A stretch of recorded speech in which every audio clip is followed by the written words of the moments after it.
MSN football ടോക്സിലേക്ക് അവർക്കും സ്വാഗതം. 2026 world cup ഇപ്പോൾ വരാനിരിക്കുകയാണ്. ഇതിൻ്റെ ആവേശത്തിലാണ് ഇപ്പോൾ പല ആരാധകരും. എന്നാൽ ലോകത്തിലെ നമ്പർ 1 കളിക്കാരനായിട്ടുള്ള അർജന്റീനിയൻ കളിക്കാരനായിട്ടുള്ള ലിയണൽ മെസ്സിയോട് ESPN മാധ്യമം ഒരു ചോദ്യം ചോദിച്ചു. അതായത് 2026 ലോകകപ്പ് നേടാൻ ഏറ്റവും കൂടുതൽ സാധ്യതയുള്ള ടീമുകൾ ആരൊക്കെയാണ് എന്ന്. എന്നാൽ ഇതിൻ്റെ മറുപടി ലിയണൽ മെസ്സി കൊടുത്തിട്ടുണ്ട്. നമുക്ക് അതിലേക്കൊന്ന് പോയി നോക്കാം.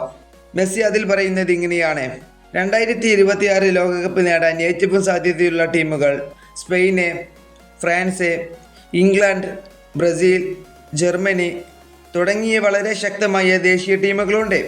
അത് വളരെ ബുദ്ധിമുട്ടായിരിക്കും, പക്ഷേ ഞങ്ങൾ തീർച്ചയായും മത്സരിക്കാൻ ശ്രമിക്കും.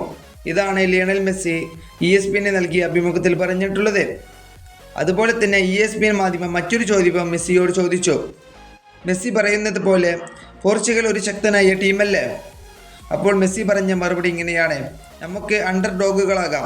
ഇതാണ് മെസ്സി അതിൽ പറഞ്ഞിട്ടുള്ളത്. നമുക്കറിയാം, ലിയണൽ മെസ്സിയും അർജന്റീന ടീമും കഴിഞ്ഞ വേൾഡ് കപ്പ് ചാമ്പ്യന്മാരായിരുന്നു. അതും ഫ്രാൻസിനെ പരാജയപ്പെടുത്തിക്കൊണ്ട് ആയിരുന്നു അന്ന് അർജന്റീന വേൾഡ് കപ്പ് ചാമ്പ്യന്മാരായത്. അതിൻ്റെ ആവേശത്തിലാണ് ഇപ്പോൾ അർജന്റീന ടീമിൻ്റെ കളിക്കാരും അതുപോലെ തന്നെ ഫ്രാൻസ് ടീമിൻ്റെ കളിക്കാരും.